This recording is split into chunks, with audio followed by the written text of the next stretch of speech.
Hi, good morning, good afternoon, everybody. This is Nick Shalom. We're going to get started in about 10 minutes. Stay tuned. We're starting at 1 p.m. Thanks so much for joining us.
Hey, good morning, good afternoon, everybody. This is Nick Shalom. We're going to get started at 1 p.m. Thanks so much for joining us. Stay tuned.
Hey everyone, thanks for joining us. We're gonna get started at 1 p.m. In the meantime, if you want to share your name and your company, we can highlight you below. So just post your name in the comments with the company and maybe what you do, and then we'll be able to highlight you on the show as well. Thanks so much for joining us. Stay tuned about 5 more minutes. Thank you.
Hey everyone, thanks so much for joining us. We're gonna get started in about 5 minutes. In the meantime, again, if you want to put your name, often if you hide your name on LinkedIn, even to your connections or first second degree connections, then we cannot see your name here.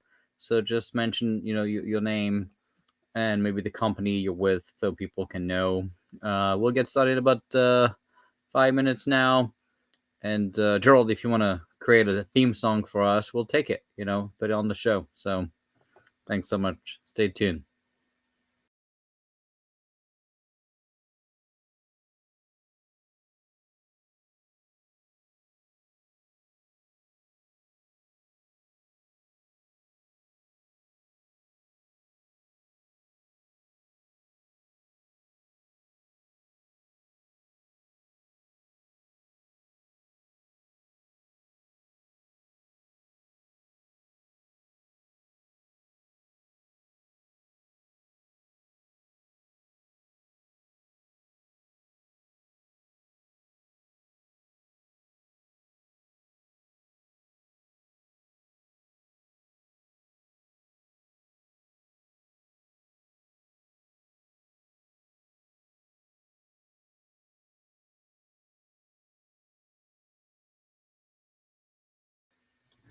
Hey everybody, thanks for joining us. We're going to get started in about 2 minutes. In the meantime, again, if you want to share your name and the company you're with, we can highlight you below. That's always fun to see also where you're from. If you want to put if you're not in the US, you want to put the country you're from or the state you're in. It's always fun to know where people are watching us from. So, and like I said, if you sometimes don't see your name here, it's because you're hiding it in your settings on LinkedIn, not just to your first connection. Even if you're connected with me, it's not going to show up because this app acts as a third party, so cannot see the names of people. So, very excited to have you guys. Stay tuned. We'll get started in about a couple of minutes. Thanks so much.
All right, everybody, we're going to get started in a minute. Thanks so much for joining.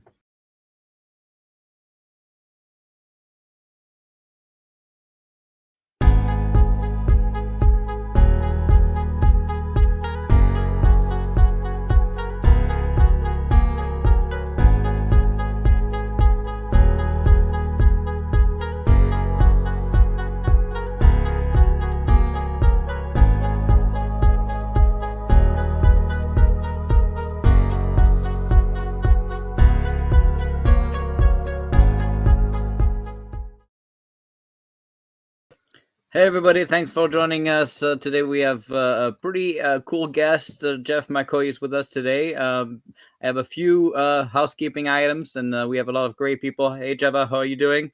We miss you here. Hopefully everything is well at DDS. In fact, we're going to be talking a little bit about what's going on in the department with the new creation of the Chief Digital and AI Officer. Easy. New title, CDAO. So we'll talk about that a little bit, and then we'll get to Jeff and ask a few questions. As always, a few housekeeping items. Please register to the AMA by going to ama.preventbreach.com/register so we can get your and Rob Slaughter is here too, so the whole family is here, so that's exciting. So please register so we can have your email so I can spam you every day. No, just kidding. It's just to be able to send you the invites for these events so we know you're here, and we can make sure you get notified despite LinkedIn trying to throw us a little bit. So always good to be able to have a backup plan in life. So always be prepared. All right, a couple of information I wanted to share for people that missed it. How to catch up with China within 6 months. The op-ed is on LinkedIn, so you can check out that link. You can just Google also just my name and Let's Catch Up China with China. You're going to find it there. But also the Pentagon is announcing that they're creating this new Chief Digital and AI Office. We'll be reporting directly to the Deputy Secretary of Defense. Pretty exciting concept. What's a little bit concerning is that they don't really have a place for software. The DoD Chief Software Officer would remain either in the CIO office or inside of OSD ANS. So that's something that's a little bit concerning. Although they are moving DDS, at least when it comes to OpCon, to that office, and also Jake, the Joint AI Center, and the CDO's office, David Spurk. So I think it's pretty interesting. They're bringing Jim Miter, who's a great guy, that's going to be kind of setting this up and trying to make sure we have the right goals for 2022 and 23. So that's pretty cool to see. So just something to pay attention to. Hopefully that's going to come to life quick. But I do think DevSecOps and also the cloud office and the rest of the critical pieces of innovation should be part of that office as well. One of my recommendations, in fact, in my op-ed was to create a very similar office, but including cloud, zero trust, and DevSecOps as well. So until that's done, I think it's going to be tough to succeed because you have dependencies on others, and it's pretty difficult to get to AI if you don't have software talent, right? So how do you get there without a cloud, without DevSecOps? So obviously Platform One potentially being part of that as well. Either way, I'm going to actually be talking to Jim next week and try to see what kind of advice I could provide. I'm always trying to help the department. So that's always exciting to see. All right, so we talk about this new office. Now I'm going to introduce Jeff McCoy. Who doesn't know Jeff anyways? All right, we're going to bring him up here, and I'm going to put you on top of me because you're so more beautiful than me. All right, so Jeff is here with us. Is a 17-year active duty vet and troublemaker, that's for sure. He created a lot of trouble in life. And he's one of the co-founder of Kessel Run, SpaceCAMP, also a CTO, and of course, Platform One. Probably your most successful engagement, huh? I would say Platform One. And then you're just an engineer. I called you a CTO at Defense Unicorns, but there's someone else as CTO. They make the right decision not to put you as CTO. Somebody else needed to be CTO for sure. Right. So welcome to the show. Excited to have you. A lot of people are here. Someone is saying you're a national treasure. That's already taken, just to be clear. So I don't know if we can agree on that one. But so tell us a little bit about your story. I think what's very interesting to me is moving from all the way to an E7, and then GS15, and then now on the contractor side. That's always an interesting lateral move. So tell us a little bit about your journey in DoD. Yeah, so I've there's a small group of us, I think, that have kind of been going in the same circle. In fact, I'm actually right now over here in San Jose, California, visiting Mike Nerum, who is one of the other original Kessel Run folks, like 2016 circa. But if you back up before that, my whole enlisted career, I joined the Air Force in 2003. I had a system engineering background or network engineering background, kind of sysadmin to Windows, Novell servers, Linux servers. And I joined the Air Force actually the week of the Shock and Awe campaign. So I really thought that, in my head, I thought I was going to make a difference and go to Iraq and stop bad guys from doing bad things. And there's a whole, bunch of things there to unpack. But I never made it to Iraq, actually. I made it to the Middle East a few times, but never there. But when I joined, I chose RF transmissions, satellite communications, as my career field, because there are other communications career field kind of where things I already knew. And I've had this addiction to learning new things my whole career. So I learned that field over the next many years and did tactical communications, which is like we would go out to bare bones sites. We would bring our own tents, our own power, our own sanitation, our own water, and I would bring the satellite terminals. And we would connect connectivity and provide services to people, say for hurricane response or disasters, and then also just for military engagements. And it was a really fun time. I made a lot of really great lifelong friends and got to do a lot of cool things. But over time, I saw this problem kept occurring where I wanted to make things faster or more streamlined in the Air Force, and it's bureaucratic and it's complex, and the way the systems are built is a multi-year process. Sorry, Coda, no Dr. Pepper. Long story. Anyway, so it's like it felt like you could never make a change. But there was this one area where there was no one really doing anything.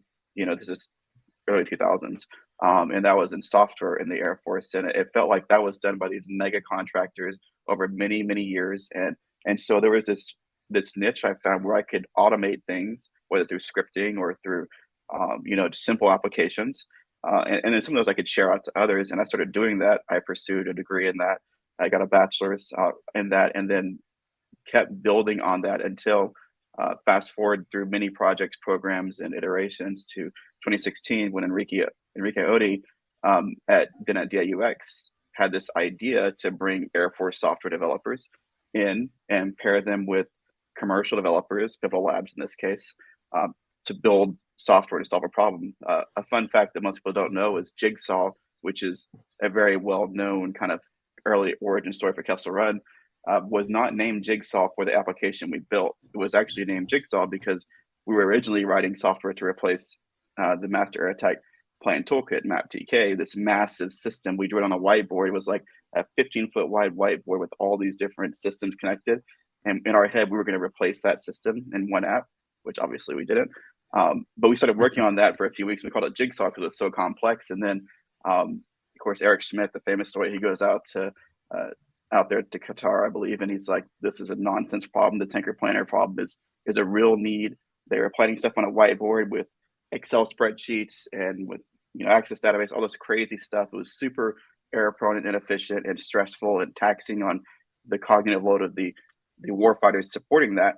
And their mission was absolutely critical. Like if they couldn't compute the right amount of fuel, that's a major problem. So we pivoted to that. We didn't change the name. We kept it as Jigsaw because we already were doing that, and started working on this problem. So in 2016 October, it was me and Mike Nerum and a couple other guys and some pivotal guys, and of course Enrique, telling us go solve this cool problem, or else you're going back to your lame jobs, basically.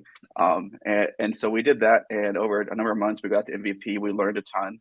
We had to discover a lot of things. We leveraged a lot of other people's work. NGA had already done some great work on the fast track ATO, which I don't think they get enough credit for that. And so we were trying to leverage what others had built, and it just so happened that we chose Pivotal Cloud Foundry for that because in my mind, we were building a single app. We needed it fast. They had this environment in Cipro already that was PCF, and downstairs we were on the 5th floor of Pivotal Labs headquarters. The 4th floor is headquarters for PCF. So I could literally step downstairs and talk to the guys who are building this platform, which to me, I'm focused on software. I want to build this thing. We'll worry about the platform stuff later, but we need to move. And that's what we did. We had no idea where Kessel Run would go. I'm sure others who came along afterwards, who really saw the bigger vision, were able to really expand that, because when we were doing it, we weren't dealing with the acquisitions, innovations that Kessel Run's so famous for. We were there when that wasn't really the focus. That was just Enrique doing his DI/UX magic. But it wasn't until, Brian Kroger, Adam Furtado, other well-known names in Kessel Run came along a few months later that they started to introduce these innovations around acquisitions and bringing in the right people, to which I'm still clueless to that entire process. I'm just an engineer. I just build software. And so with Kessel Run, eventually I got to the point where we were moving to California, PCS there by the government, and they moved the headquarters to Boston. So we chose to stay in California. Rob Slaughter made a drug deal with Central Command and convinced them we were going to solve AI or something. I don't know. For Central Command, which totally didn't happen, by the way. And we got to stay there for many months TDY, and that turned into 2 years TDY. And we started SpaceCAMP, doing some stuff for Space Force before it was Space Force. And then we moved on to Platform One. This guy named Nick Shalon came along and hijacked us from SpaceCAMP and moved us over to Platform One. And we did that obviously for, I did that for about a year and a half. I did move from E7, as you mentioned, to the NH4 GS15. That was an interesting transition. I will say that to those people who treated me differently as a Step 1015 versus an E7, that was really disappointing.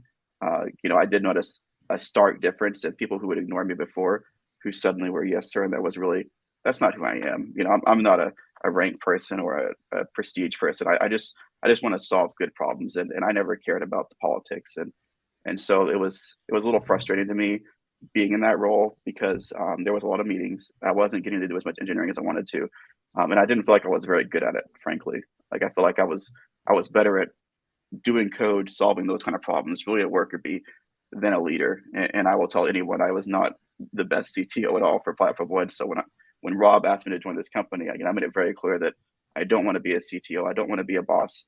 I want to solve your hard problems. And that's what I'm doing now at Defense Unicorns. And I can honestly say 8 months into it, this is my favorite job I've ever done.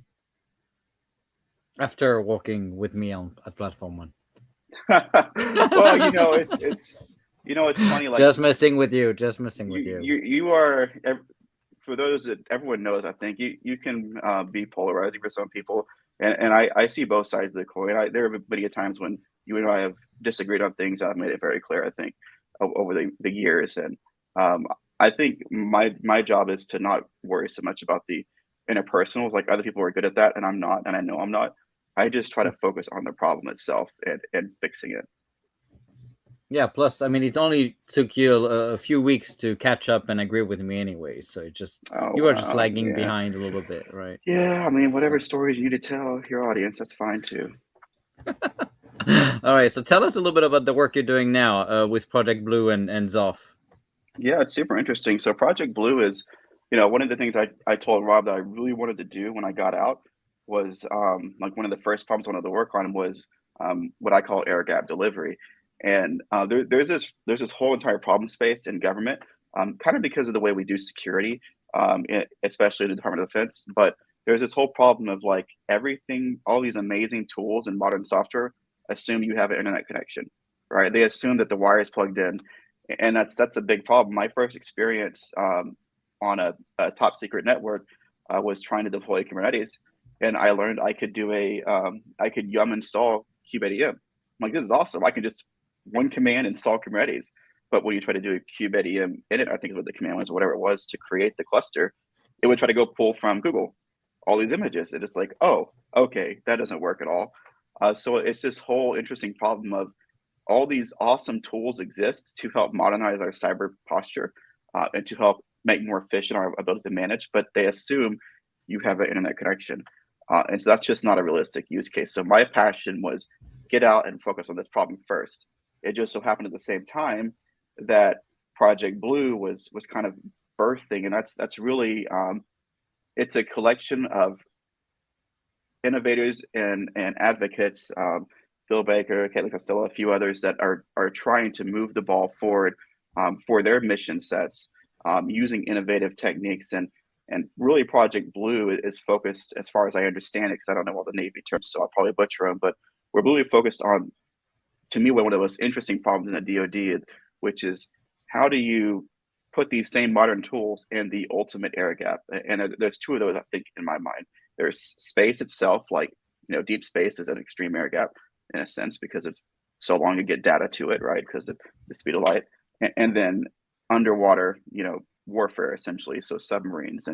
And so this problem came up with Project Blue, and they want to put software on subs, modern software, and that's a super interesting problem because you have to think about physical space for servers, heat, EMF, power consumption, all these like things that matter in data centers, but they matter less than when it's your entire life support system is sharing that same space, right, underwater, and then disconnected for real because you may not have real connectivity for some amount of time when you're submerged. And then the most interesting problem was, you're not going to have a Kubernetes SME on hand. I can't just go to the Kubernetes Slack channel and say, hey, I have this urgent problem. Can an SRE help me with this?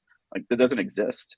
And so you have all these sailors who are incredibly disciplined and talented and multi-skilled, but because they're multi-skilled, they're not focused on being a Kubernetes SRE, and they shouldn't have to be, just to leverage the same good benefits of cyber that we get on the surface.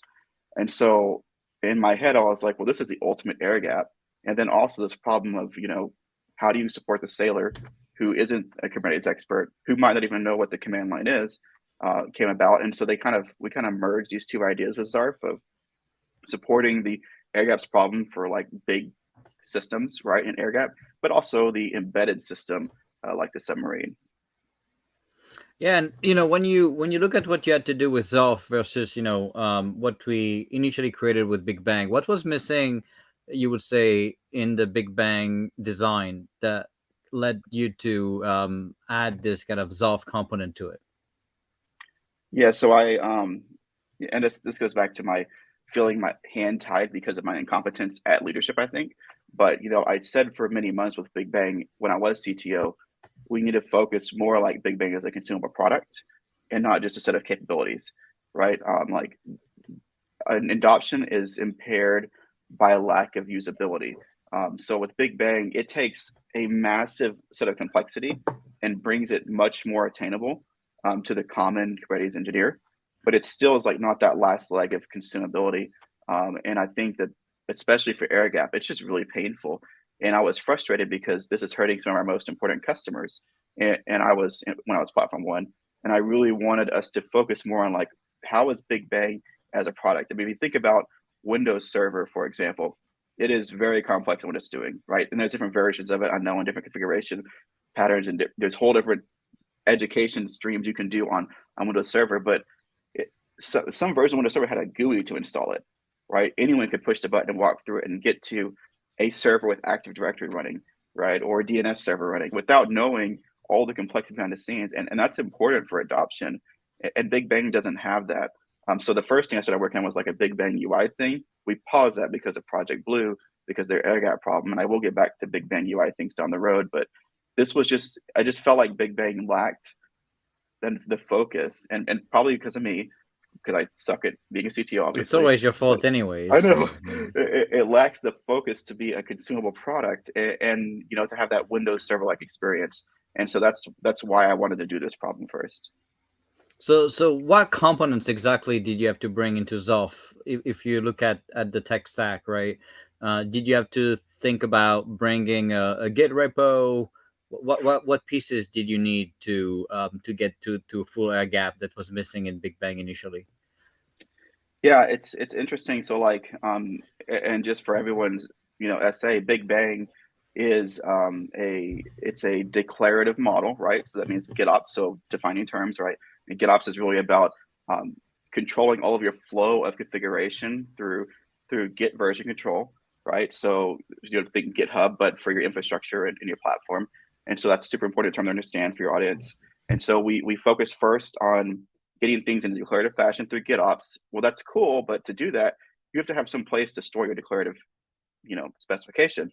And so I remember in early 2019 being in a SCIF, a classified environment for SpaceCAMP, trying to work with engineers to do this GitOps model. And this is very, very new concept-wise for some teams at this point, but we were trying to do this, and we were trying to use the CLI in CentOS 7 or Rails 7, I think Linux kernel 3, Git 1.x. And it was very unnerving because the actual flags in the command line were different. So as a Git guy for decades now, I was like, crap, am I typing the right thing here? Is this merging properly? And that was really stressful. So I wanted to provide some UI with the Git experience to make it less scary on the air gap side. So we chose Gitty or Gitty, whatever you pronounce it. There's different pronunciations I've read. We chose Gitty because it allowed us to bring like a GitHub clone, basically, that was very lightweight, that would sit in the air gaps, so that when we ran into that problem of I need to make a change on the classified side or on the air gap side, I want to do that with the GUI, not with the scary, command line with different versions from what I'm used to, that I might mess up and totally break everything. Right. So we had to bring a Git server. So that's one component. The other side of the coin is Kubernetes, for all of its great things, is nothing but an agreed upon set of APIs, right? Like that's at the end of the day, at the heart of it, Kubernetes is containers and an API. An API that says, here's how we're going to operate with containers, and a ton of things built upon that, right? That's the building blocks. And there's so much that you can do with that, which is awesome. But one of the things that Kubernetes still lacks out in the wild, which is kind of shocking to me, is because it's like an API that controls containers, well, you have to have the containers for it to control something. And Kubernetes doesn't out of the box solve that for you, because it assumes the container runtimes, that's their problem to deal with. And there's different strategies for CRI-O, containerd, or even Docker for handling this, but they're all different. There's no agreed upon standard by which you would do that. So in GitOps land, you need the Git server and the containers, and they really need to be married together, because like this Git version of stuff, this package has to match the image versions, or else it won't work. And that's a very non-trivial problem for complex systems. In the case of Big Bang, you're talking about potentially 10 gigs of images, dozens of versions down to the patch version that have to match. And so what Zarf tries to do is take all that stuff for you and publish it in a way that you can easily shepherd it into another environment where you don't know all the details. So does that mean you include some type of container registry? Is that what you're saying? When you don't just bring the images, or do you put them in a registry, or how do you bring the containers? Yeah, so it's Docker 2 right now. We did look at Harbor for a little bit, but I'm sorry, VMware, but Harbor is just it needs some love. It's like the UI has a lot of improvements it could do, and I think it's just bloated for this problem. And there are concerns on the defense side for the amount of frankly Chinese contributors to the code base. Chinese involvement. Yeah, yes. and it was always an issue, Which for is us very in significant. defense systems. It is like literally I'm reading code comments and they're not in English. This is the thing. They're in Chinese. Yeah. So and it's nothing. I personally probably differ from many people on my view of open source and how I see the risks here. I think that there's some. I'm not as scared about that as others might be, but it is a concern, right? Because I can go read the code. The code is in English. It's just comments might not be. But it is a cause for pause. And so under the hood, all these registries to some degree bring in the same libraries. In the end, the Docker registry stuff, it's all coming back to the same spot. So we're is that using what that you for ended now. up bringing, the Docker We are, registry? yeah. And we're talking to different organizations about what they're doing. I've talked to VMware and to Red Hat about how they're doing these things. I've talked to Rancher about how they're doing this, and we hope to talk to D2IQ as well about what they're doing in this space. We're doing Registry 2 today, but my point was, those parts don't matter as much because we can always change those out for people. We want to get the kind of API surface down first for adoption and starting getting a general consensus on what this flow looks like. And if we have to change how we pull images or push images down the road, that's okay, right? We can do migration paths for that. We just want to make sure that the package YAMLs are consistent and predictable for people, so they don't have to go and change all their stuff every time we make a version change. Yeah, that makes sense. And I wanted to remind everybody, if they have questions for you, make sure they post into the comments below. And usually start the question with a Q, so we know it's a question, not a comment. But please do that in parallel, so we can have a bunch of questions for Jeff. I know he's a scary dude with a beard and stuff, but he's a pretty nice guy. Actually, short right now. I know, it's pretty. You look decent. I don't know what's going on. I think this new lifestyle, is suiting you pretty well. So, looking back also at the partnership you announced, when it comes to software bill of materials, which is something I've been pushing for a long time. I guess, tying back the image and the signature of that image, and how much we struggled even with Harbor, and the signature verification process. How much do you care about? I mean, bringing this obviously on the high side and having this air-gapped instantiation, you need to make sure there's no tampering, both in terms of the integrity of the binaries and the files and the YAML, but even when it comes to provenance with signatures. So are you doing stuff there, or do you already have checks baked into the product, or what's your thought there?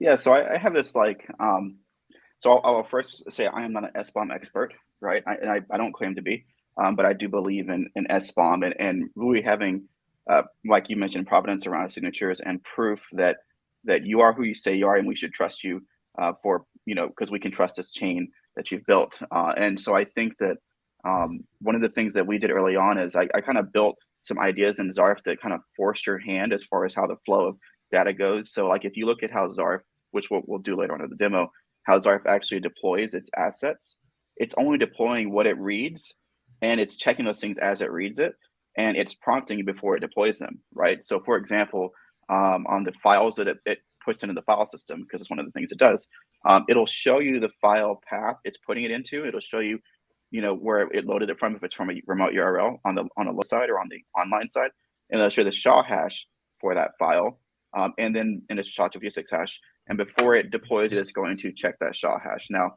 that's a binary check to make sure the files haven't changed, right? That doesn't do anything more than an integrity check, which we know. So we reached out to a new startup, Testify, and we wanted to work with some people who've done some of this work before and who are interested in this. That's like their focus. Like, I know what I'm good at, and SBOM is not my thing, but this is their thing. So we talked to them about 3 months ago now, kind of started working on this idea of, here's how I want Zarf to work. I want everything to be declarative. I want the user to control the entire thing. So we've broken in the components, and I want them to verify the pieces. But on top of that, I want to add signatures, for this YAML, right? That says these are the things that this is. I'm not totally convinced we need to actually digitally sign the binaries themselves if we're SHA, which is like summing them and then signing that, kind of like the notary V1 kind of idea there, because the computation on large binaries is expensive. For a SHA sum, it's also expensive for a GPG verification or something like that. So, and I'm not the expert, so I'm leaning on them to help me make sure we do this right. And we are looking at things like SigStore as well, and some of the stuff they published recently. But the idea right now is, today we're just doing integrity checks. We're working right now with Testify to get to, hopefully, a streamlined SBOM package for the actual manifest. But then on top of that, there's things like deep introspection into what you're deploying. Like today, Zarf just tells you this image, right? With SBOM, you want to know the entire bill of materials, right? So you want to see everything you're bringing inside there, the versions. And obviously the famous example right now is the log4j issue. Like, what version of log4j do you have in all these different things? That's a concern, right? Those are the kind of things that we want to be able to quickly identify through machines, consume them, and export them and say, hey, this is a concern because you have these 3 things that are concerning. And along those lines, eventually, I would like Zarf to be able to consume other exported artifacts. Testify has witness, and there's other tools out there like SPDX and other standards we can use for SBOM compilation that I would like to bring in and just have Zarf be aware of them and present them to the user, and us not dictate a format to them, but just consume what's already out there and just to kind of extend that as we go along. Yeah, and there are 4 formats now coming out for SBOM, and the new study coming out of the government is gonna recommend all 4 formats. But there's a Linux Foundation that's really pushing the SPDX, whatever the format is, and that's going to be one. I think Kubernetes really is backing that one too. Yeah. Yeah. So and we're just trying to be flexible there. Yeah, no, of course. And Tracy's pointing to Robert Martin here, who wrote a great paper, technical paper at MITRE. Yeah, actually, I think I've seen SBOM as well. Preview of that one. Yeah. Yeah. So you want to do a demo now, and we don't even believe that it exists right now. I don't think that's a thing. I think it's just. I mean, you always publish code, but no one can actually use it because it's full of bugs. So I don't know. Naturally, we can. Maybe we can see it. Is that a thing? I'll let you share your screen. Let me go ahead and get this set up. And there's already a bunch of questions lining up for you, a couple of good ones. But I also wanted to point out, so you're partnering with Testify Security, Cole Kennedy, that was at Booksboat, I believe. Right now at Testify Sec. And, I was pushing this idea of SBOM and tying back to the entire process of Iron Bank too. So I'm pretty excited that he decided to create his own company. I know it's a big move and a pretty scary one for people that have never been entrepreneurs before. So pretty excited that you're going to be able to partner with them as well. Tell me when your screen is ready, then I can bring it up on the screen. I'm trying to share it right now. I mean, we know you're not very technical, and screen I'm sharing not. takes, it says Chrome lost permissions. That's fun. Let's see. Because you're too secure, you have too much security. I know. He's gonna blame the demo fail on Chrome, just to be able to say that his Zarf thing. No, I think works. It wants me to restart my browser now. That's fun. If I restart, will it reconnect me immediately? Yeah, it's fine. You can do that. Click a couple questions as I'm going to restart this. Yeah, just do it. Okay. All right. So for people that don't know also about the six store project, that's an open source project that's signing and verifying software, and so there are a lot of companies now involved in it. Of course, Red Hat, VMware, the Linux Foundation, Google, Cisco. There's about 465 members, 20 organizations, still in beta, but is getting to become a thing. So Jeff is back here. Did that work for you? It worked. Yeah. All right. Okay. You do need to click share now. I'm resharing. Sorry, I missed what you said there about the 20 companies. What was that? It's just the company's part of Six Store, the open source CNCF project. Mm-hmm. Yeah. I zoom increase the font a tiny bit so we can see better. I'm gonna make it bigger for your old eyes. Don't worry. I actually see very well, but I know most people don't. So I'm very nice. Right. All right. Sure. Take it away. Okay. I'm gonna remove my comment here once. Yeah, we see it. Okay. Yeah. So Zarf. One of the things that it's important to know up front is Zarf. We'll just look at this folder structure here. Is the binary itself, it's 40 to 50 megs. We try to keep it reasonably small, but the package it brings is about 500 megs for its initialization for the utility cluster and some logging stacks and some other pieces there. But the idea behind Zarf is we don't really know what environment we'll be going into. We don't know the conditions of that environment, and so it's there's some unknowns there that we have to work around. So we just want to assume a system compatible Linux environment. We are currently only AMD 64. I want to get to ARM, but one of the blockers for us right now is Iron Bank. On the Platform 1 side is not really using ARM. So that's work to be done. That's work on us and on Platform 1. But that's for today. It's a Linux AMD 64 binary. We do have Mac binaries for like creating packages on the online side, but for deploying, it requires today a Linux AMD 64 environment because the images are also AMD 64. Okay, so first things first, just looking at the command structure here. Zoom a tiny bit more, if you don't mind. Yeah, let me see. Did I not make it big enough? Is this better? Yeah, good. Good? Perfect. Okay. Yep. Yeah, so this is look at the beautiful Cobra. I know. Isn't he awesome? What is this anyway? But I don't know what this is called. ASCII art. It is a axolotl. I don't know how you pronounce them. The fish, yeah. But with legs. But with legs. But it's Zarf. So command structure here. So this is if you're familiar with like the kubectl or any other typical like CNCF CLIs, they're all, for the most part, they all use Cobra, which it's just an amazing tool set for CLIs in Go. And so we're using that as well. So the same kind of features you get with flags and completions you still have here, right? So within here is kind of the command structure. So the biggest ones we care about are Zarf init, which is how we create these new clusters, and Zarf destroy. And I'm actually gonna run destroy first because I had something running on this this box earlier. And if I try to destroy, it's gonna say you have to confirm because this is like a very destructive operation. And obviously we don't want to just destroy things arbitrarily on a system because that would be bad. This is removing files and it's burning things to the ground, right? So we want to be careful with that.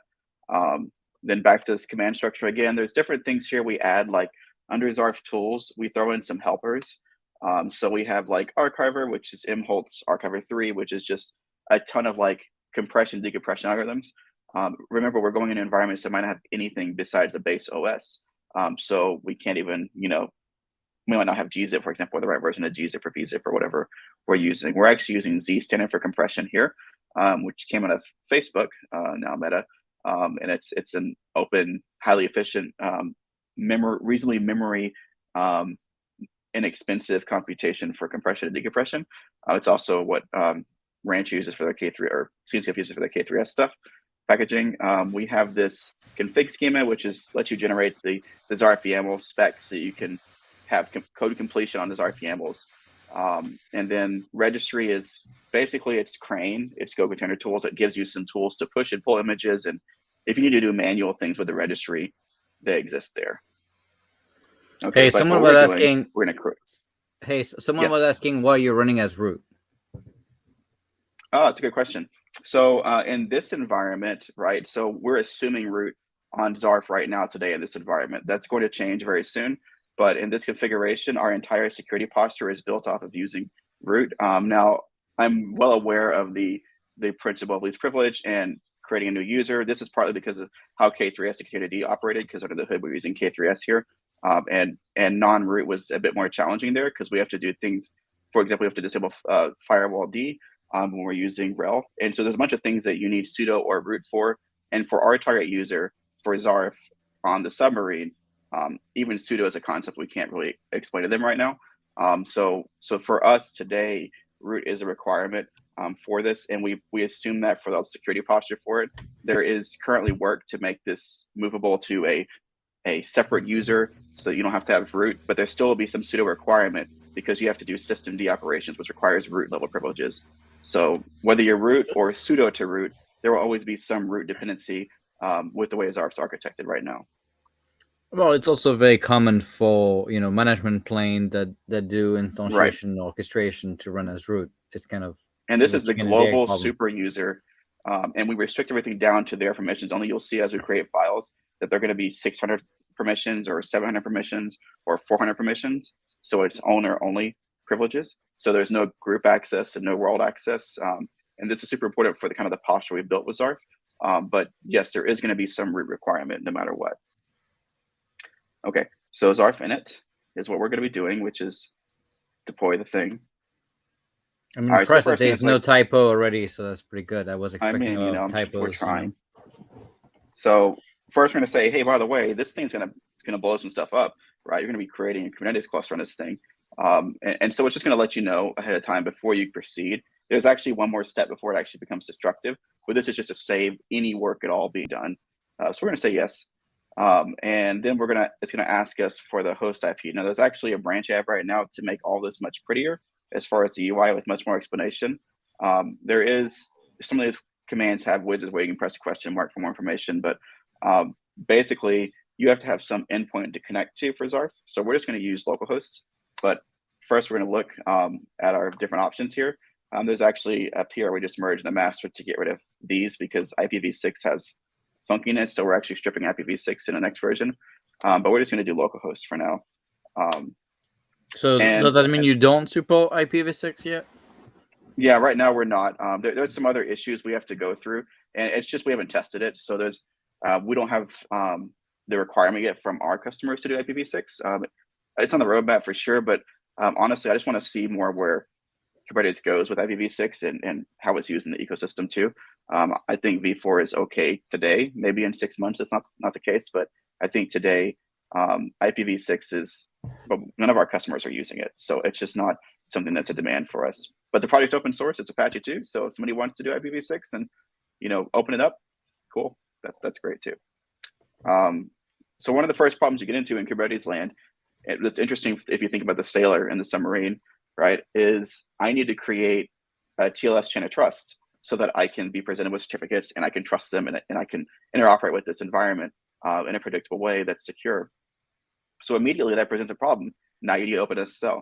Now you need the right version of OpenSSL that's not compromised, and you need to have the tools or the scripts to create the certs and the CA and to do the CSR and to sign that and to do the issuance and manage all these things. And by the way, now you're floating around a private key for a CA, which is terrifying. So there's all these things you have to do. And if you're the sailor in a submarine, you don't have any bandwidth for any of that nonsense. You've got much more important things to do. So we created this generate TLS chain with Ephemeral Ca. And what that is under the hood, Zarf will create a standard, certificate authority, but its private key does not exist anywhere but inside of that function call. And then of course it's killed after that. We don't persist it to disk. We don't move it across functions. We don't do any kind of go routines with it. It stays in that one single call and then it's gone. And so the idea there is that if you're in a embedded type system, say under the water, like in a submarine, you want to create this thing. And if you Google OpenSSL, key pair generation, XFL9, whatever, TLS chain of trust generation, it's multiple steps you have to do that you can get wrong, that people get wrong every day, especially if you're not technical. So we're just trying to get rid of that without the risk of a CA sitting around. There's a reason that companies and enterprises take CAs and move them to vaults offline. Their root keys are never stored anywhere because if you have that root key, you can issue new certificates and you can do all kinds of bad behaviors. So we call it an Ephemeral Ca. It doesn't exist. It's a one-time issuance. It creates a key pair and it's gone. All we keep is the public key for the CA and the key pair for that generated cert, which is what we'll do now. There is an option to import one as well if you're like on a larger enterprise system, but we're just going to do this. And so what it's doing is it dumped out the public key for us there, as you can see. And this is what you would use. It also tells you where the file is at for that, but this is what you would use in another system to trust this chain of trust. You could obviously go in our browser and it'll say unknown cert. You could import the cert into your system, or you could do this is unsafe in Google Chrome, and that would still work. One of the things we're doing under the hood, though, is we're also patching the chain of trust inside this node. So this host OS now trusts this CA. So whether that's a Debian-based or a RHEL-based or a couple other OS we test, we're going and doing the CA import for you as a part of this process to simplify the experience with using Zarf on that environment. Okay, so this pre-flight check, some stuff they're doing there that goes back to requiring root. One of the things it's doing there is making sure it's AMD64, it's Linux, and your root. Those are just things we have to check right now. And so the first thing we're going to run into is this big, long prompt here. And this is a generic Zarf package. Now, this one's a little unique because the kind is Zarf init config. This is the one unique type. The others are just a Zarf package. But the Zarf init config is identical to a package in every way, except for when you run it. All the YAMLs are identical. The specs are the same. So you have things like, we're going to install K3S, which is what this mode uses today. There is a major feature branch to make this agnostic to K3s, but we do believe we're going to keep appliance mode using K3s for the long term. We really like K3s a lot, and we believe in it as like a tiny embedded distro. It's a great solution. So we can see that this came from version 21.6 of K3s from GitHub, and here's a SHA-SUM for that. And remember, because Zarf is checking these things as it's running, it's going to check this file before it deploys it and make sure it still matches that SHA-SUM. So we know what we're looking at. We know what we can expect as we come here. We're going to say mark the executable, and we're going to do a symlink to kubectl because that's just one of the things that K3s does. Under the hood is it vendors out kubectl and continue doing a few other things for us. And then we're going to go on, load the assets here. This is literally all this is just to make K3s deploy without the K3s installer. And there's a lot of reasons for that. The main thing is we wanted to make it generic so Zarf could just predictably run the same way everywhere. But the K3s installer did have a couple little isms about it when running it in certain real environments. So we wanted to just abstract that away. So this is creating that environment, setting that up. And we're going to see a prompt here for management, which brings in K9s, which we'll discuss in a second. We're using Trafic right now for the ingress there, and the PGL logging stack, and then the GitOps service. So first question is, do I want to deploy this? If I say no here, it's going to abort. So I'm going to say yes. Okay. So this is one of the UI improvements we're going to do, but right now, deploy management component. Okay, what is that? You could do this. It's a little unintuitive. Before you keep going, what's K9s for people that don't know? Well, I'll show you in a second, but it's a fantastic open source project that basically gives you a terminal GUI for managing Kubernetes. Think Git Lens, or I'm sorry, think of the Lens project, I believe it is, that does Kubernetes things as well. But this is for like the terminal. So as a terminal user, you have a semi GUI to work with, and I'll show it. It's a super great project, also open source. So we're gonna go ahead and say yes. That's the default. That's why it's capital Y. And let that deploy. And I'm going to go ahead and deploy PGL as well. And again, today you can do this. In a future version, it's a little more intuitive with how it shows this information and presents it. But this is the same information as right here, right? We're not showing anything different. This information was derived from the Zarf YAML. So everything's driven by this YAML that you're approving step by step. We are working on some flow controls here to make it a little prettier and nicer, but it's all derived from the YAML. So we're going to say yes.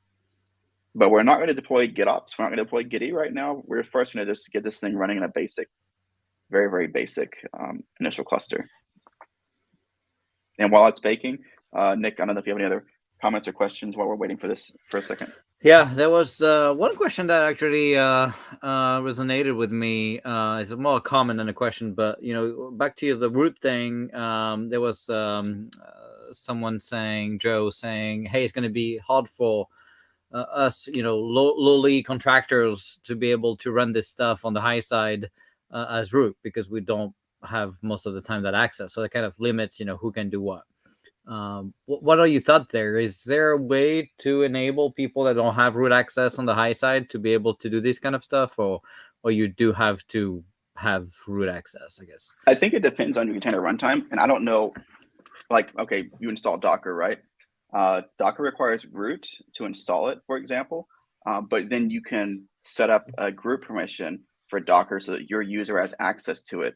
But by the way, you can still root your box. I've literally rooted boxes on JWix, the top secret network, using Docker when I was group permissions to do so. It's trivial. It took like 10 seconds. And so I think that from a system security standpoint, we just need to accept that, if you're doing something like any privileged container, for example, you're running the risk of exposing root. Like we need to be honest about that. I think we're being very forthright in using root right now and not trying to dance around the subject. And I'm totally supportive of not using root, but there are some challenges with not using root with any container runtime. Your containers interoperate with the kernel. There are some challenges. You might not have privileged containers anymore if you do that, and that could break some things in Kubernetes. So there's considerations we need to have. And my question would be, what distros at the end of the day don't have some root requirements somewhere, whether it's on your system or on that EC2 instance, for example, you're deploying those containers to, somewhere you're going to see root. It might be hidden from the accreditors, and you might be kind of shoving that into a corner and saying that's not really happening, but it's still there. And we're trying to be extremely forthright and upfront with everything we're doing So we're trying to avoid the security dance around root. Yeah, no doubt. And so I see you have Loki, Grafana, right? Yep. And I think I saw, what else did I see? Traffic for ingress. Is that what you guys use? Traffic? Yeah, and you can go back up here to I always point back to the YAML, right? So you can see Yeah. K3S and its assets. You can see K9s, which we actually put it onto a GovCloud instance because the way they publish it's in a tarball and it's kind of weird. We didn't want to deal with that, so we published it to the GovCloud ourselves, one of their copies. And then we pulled out traffic's actually integrated into K3S. This is part of a future feature coming that Kubernetes is K3S agnostic. Yeah, so you can change ingress or change distro. Distro. And so we needed this to be separate. So this actually just was released last week, I think, where this was brought out as a separate entity. And then the logging stack, right now we're still working with Iron Bank / Big Bang on getting some of this back from Iron Bank directly. We're not using Iron Bank images for these right now, or this one because of some issues. So there's some work to do there for those that really want to use Iron Bank for everything, which we do try to use Iron Bank as much as we can. That is something you should be aware of, that right now these init containers aren't using that everywhere. We are using it for some Do you have things the like list of the containers that are not yet on Iron Bank? Yeah, you're looking at them right now. It's these and this one, right? Because obviously this is registry 1 WSO.mil. So, and there's I don't think there's any other. Oh, I think traffic's maybe as well. There's one you had on a GovCloud link. So I assume you. Oh yeah, and that's not an image. That's just a that's a binary. Yeah, we could still put it into a container and ship it in a container. Yeah, we've talked about that, and there's some work there being done, especially on ORIS and like OCI artifacts and OCI file specs that are interesting, but we're still kind of waiting and seeing there. So K9s, it was asked about. So this is the K9 CLI with our color scheme variant, but you see PGL running here, and we chose PGL here because I did reach out to Elastic, who have been super supportive in this community, and for what we're trying to do here, it doesn't really make sense for anything as powerful as Elastic or complex, honestly, because we're talking about just into a dozen megs or 24 megs of RAM, as you could see here, between these different resource utilizations. We needed very, very, very, very low resources for this, which just isn't really where Elastic excels, obviously. So Loki did make more sense here for this, but you can see the registry there as expected. So this is literally just running a registry and the PGL stack right now. And use CoDNS for DNS. How do you right now? Do you have a cluster up and running when you do the Zarf init, or you don't have the cluster? No, there's nothing. There's no container runtime, no nothing. You can add nodes and stuff after, or how does that work? Yeah, so today in this version of Zarf, this is what the native apply stuff is important. This is a single node embedded deployment. This was actually purpose built for allowing these lightweight systems in the submarine to operate as we call appliance mode. They're literally appliances you destroy and recreate. So that scaling to multiple nodes would be too complex for those deployments. But we realized that obviously you need multi-node, and K3S supports multi-node, of course, HA. So it's not much work code-wise to extend K3S to do multi-node. But if you think about how Gitty and Registry 2 work, those are ineffective with multi-node until you fundamentally change how they're operating. That means adding MinIO, for example, for Registry 2, or some other multi-write file system, say a Longhorn or something like that, so that you can actually get the HA. Otherwise, multi-node is kind of pointless. You've added complexity with no more durability or reliability. You just added more stuff to break without providing any more protection against failure.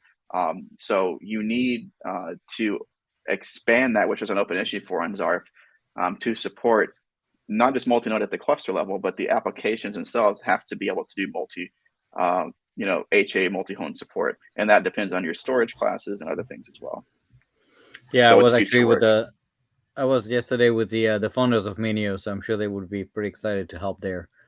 So yeah, we're huge fans, obviously, and I think it's the right lightweight solution. We haven't totally settled on that as a solution for Registry 2 backing, but it's probably where we'll end up. And I think it's a great way to do that, because if you think about, if you're backing by MinIO, then you have you could do as many Registry 2 deployments as you wanted to, and you're backed by that kind of durable storage solution, right? So you don't have to worry about things, though you probably wouldn't want more than 2 or 3 anyway, just so you have that time to cycle during upgrades. Like that's to me, that's the real benefit here. Isn't that Ready 2 is going to die, because it probably won't die. It's really about the upgrade cycle, and as pods are being rolled out through deployment, are they available or not available for those few seconds it takes to roll a pod.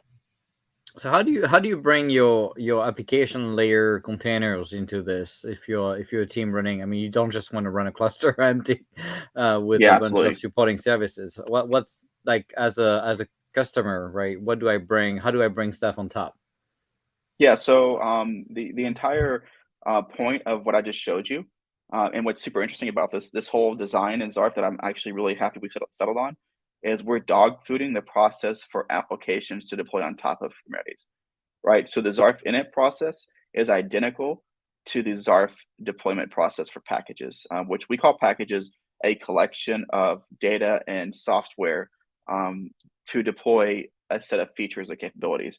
And definitely, I think the link's already out there for Zarf on GitHub, but there's documentation on this and how this works. And in the docs folder, there's a ton of documentation on what we're doing there. But the whole idea is, if I do a Zarf package inspect, for example, and I go look at the, well, this is a good one. It's big one, but the Big Bang Core one, it takes a minute for it to unzip this massive thing.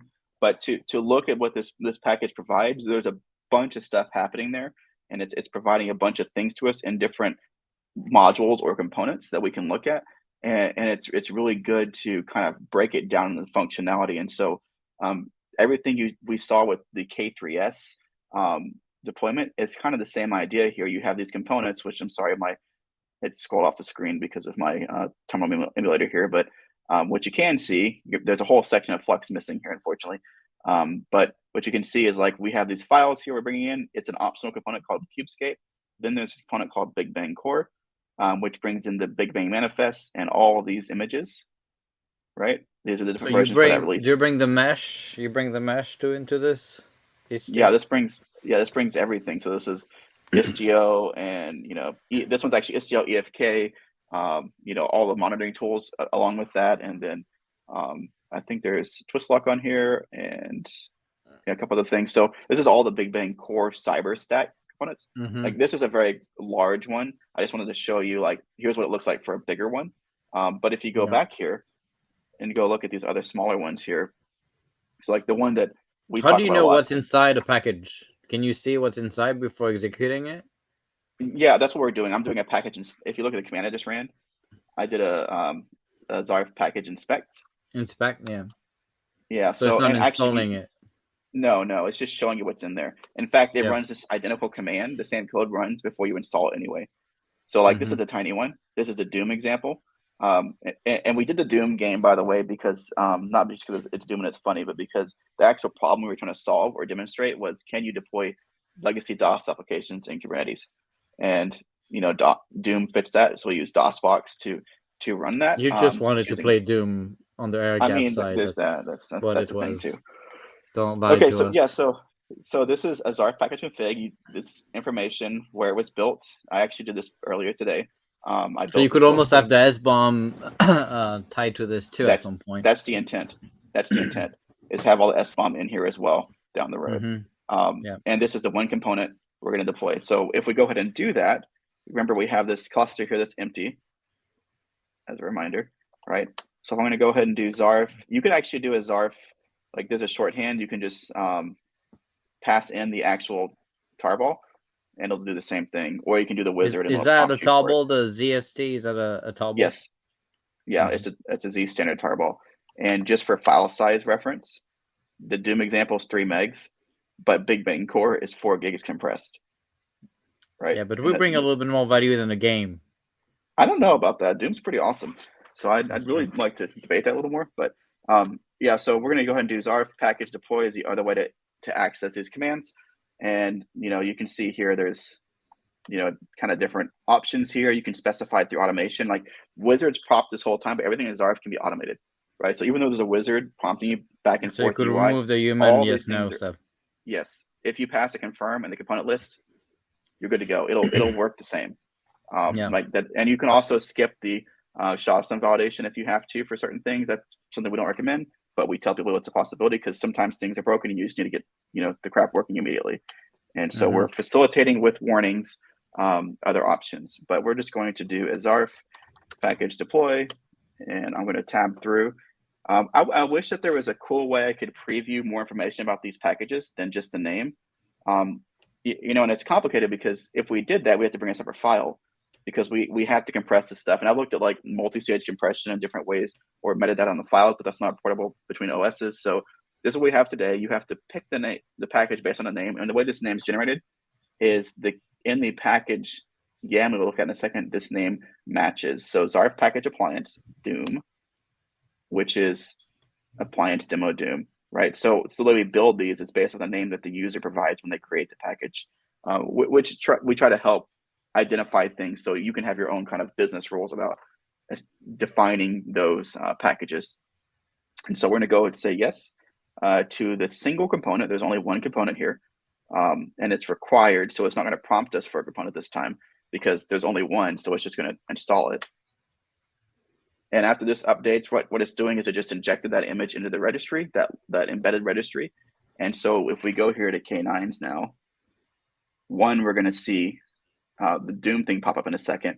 But also, if we go over here to the logs, you'll see that push that occurred down here in the blobs that are created for that in the registry side.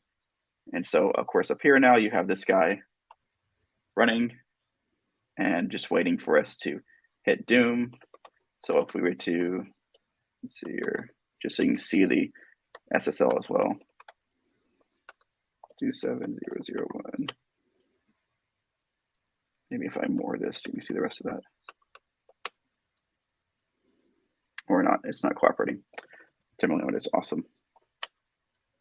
Yeah, I don't know why it's not showing me the rest of that, but you can see the HTML here that's dropped in, the Doom binary. Because I'm only showing one screen right now, I don't know if can I share more than one screen at a time to show your browser window or no? You can show your whole screen, but I don't know about that. All the background about you in the background. That. But let's take some questions of people too, because there's so many questions. So there was a couple of good questions here about. Let me bring this one up. Utility clusters, thoughts about using the cluster API or CLDs like Crossplane to enable GitOps for infrastructure and Kubernetes itself on a common control plane. Yeah, I think so. We have been talking to VMware as well, obviously because they're using cluster API and for TKG. And I think that I will say for starters, I'm a huge fan of the architectures of both cluster API and OCP4, like the ideas there. I feel like for some systems, those are bigger than we'd want to use. But the ideas and the kind of the philosophies and architecture are super interesting to me. And so we're big fans of that. But in cluster API in particular, I believe for a call under the hood, they're using Kind as their kind of ignition point to start the cluster instantiation for this, which is what we talked about. They're one of the reasons we wanted to do not just K3S. And again, I love K3S. Like I really do. I'm a huge fan, but Kind is super good for like developer type things too. And it's a very popular kind of Minikube alternative now because Minikube has a set of issues with ingress. So Kind is what they're using. And one of the questions they asked us months ago was, cool, how do we do this with Kind instead of K3S? Because we're using Kind, obviously. And so that's been work I've been working for some months to make portable what Zarf is doing with manifest and Helm charts and the registry, but onto not just K3S. Because under the hood today, the version I just showed you is just nothing but moving files around and letting K3S do its magic. The branch that's been out there in review for a couple months now replaces all that with logic that we're flowing, and we're actually using GitOps engine under the hood, which is Argo CD's underpinnings. It's core library. So as far as like cluster API, I think that's where we like to go. There's a lot of ways to solve GitOps and image injection. There's some tools out there that exist for injecting images into every node, for example, like prefetching them for you. There's a tool out there that does that. There's a tool that mirror stuff for you across different images or image registries. And what I guess my answer would be, we're trying to evaluate technologies as they come, and our philosophy is not to reinvent the wheel. not to write software just to write software. I am a certified lazy developer, and I will not write software if I can avoid it. But it has to be the right fit and make sense from an engineering perspective. So I would just encourage you to, hit the issues, check the issues out, and go see where we're headed. As far as the other options, there is some talk about a CRD down the road. We've actually talked about one of the things we'd like to see is some type of automatic mutating webhook that handles both the ingress authentication or the authentication of the registry and the mutation. We're doing that in the native apply stuff one way. It doesn't catch every scenario like embedded operator code. So a mutating webhook would be more sophisticated there. But I'm torn because what Zarf is interesting about right now is it doesn't actually have a runtime component. So today, Zarf doesn't have any runtime operations, which is in its own right a positive thing, right? Because it means it's not in your critical path otherwise. But we're still evaluating that, and this is still very early. All right, next question from Ernie. Can you speak to the infrastructure requirement to support Zarf and what may be needed to make this interoperable across the forces? Yeah, so Rob Slaughter, I think he's in this chat. He may have a link to it, but Bridger Smith just wrote his master's thesis on this Zarf and this concept of deploying Zarf into nuclear submarines. Which is obviously, I'm an Air Force guy. I'm an Air Force reservist still working for Lauren Knostenberger on the Air Force side, but I working on this Navy project. So we're trying to work service to service here, which has its own set of like translation you have to do with AOs. But I think that as far as the requirements, his paper does outline some of that too. We do have it specified some basics, but the bottom line is what Zarf actually needs today is super low. We're talking, a few hundred megs of RAM, one CPU to two CPU, depending on what you're deploying. But it really depends on what you do with that. If you're going to be putting in, tons and tons of images and tons of users consuming that, you may need more resources. But it's very lightweight otherwise. No doubt. All right, next question. Is there provision for minimizing the amount of data being transferred across the air-gapped slices compression? How does it deal with small bandwidth issue in practice?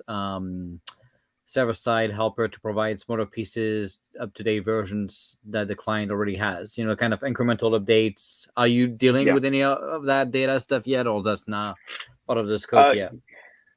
Yeah, it's in scope. It's not done. So the way we've kind of designed that right now, and the ideas we're doing, if you look back at the Zarf YAML, you saw the tags for images and the tags for repos.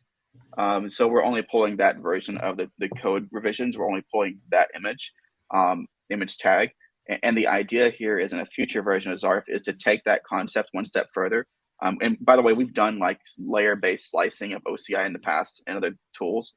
We haven't gotten there yet because one of the problems with slicing up an image into, say, the OCI layers is it assumes you always have the other side always has those missing components, right? And that's a risk to me because we've run into cases where we thought we had an image, but we didn't have that part of the image, and so it broke and I couldn't deploy it. So I prefer, even in bandwidth constrained environments, to bring the entire image if we can. The couple things we do here, the way that we package up tarballs of images into components is the layers are reused within that collection. So if I deploy the Big Bang core component, right, that's actually many more gigs than we actually compress, but we're reusing layers, so it's more optimized. And also we're compressing with Z-standard pretty aggressively to reduce the bandwidth size. But in a future version, what we like to see is and this isn't actually a lot of code to do it, we just need time to do it, is to compare an older Zarf YAML to the new one and see what image tags have changed, only bringing those latest versions up.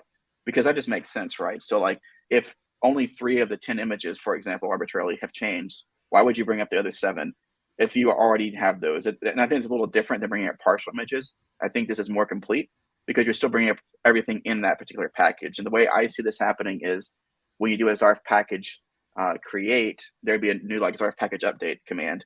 And what would happen is it would compare to some previous point in time, whether git commit or weeks or days or whatever your threshold is, or a tag or whatever, to compare a previous version of the Zarf YAML to the current version, maybe on working head, and say, oh, only these 3 images have changed, only these 2 repos have changed, and this file is exactly the same. Don't bring these things. The new Zarf YAML will only have the things that have changed. And when you deploy that this time, you won't see the list of 20 things or 10 things, whatever. You only see those things that it brought over this time. And that's how we get to reducing bandwidth as we go across the air gap. So you're talking here about the packages and the images and the YAML, but what about the data of the application layer? So if someone has, a database or something they want to bring into the air-gapped environment, is this going to be even in scope at some point to even think about how to, bring the Delta data layer at the application layer? Or is that completely outside of the Zarf scope, I guess? It's not out of scope. It's a conversation we've had. So right now, Zarf does what we call data injection. So for Beast Core, we needed to bring these very large sets of kind of three-dimensional data about the submarine into the environment. The container image is very small, but it was gigs and gigs of data. So there's a couple things we did. One, we added the uncompressed flag to the Zarf package because they were already compressed assets, and it was very inefficient to recompress them. So for like CPU memory constraint reasons, we didn't recompress them. So that's a flag we added for them.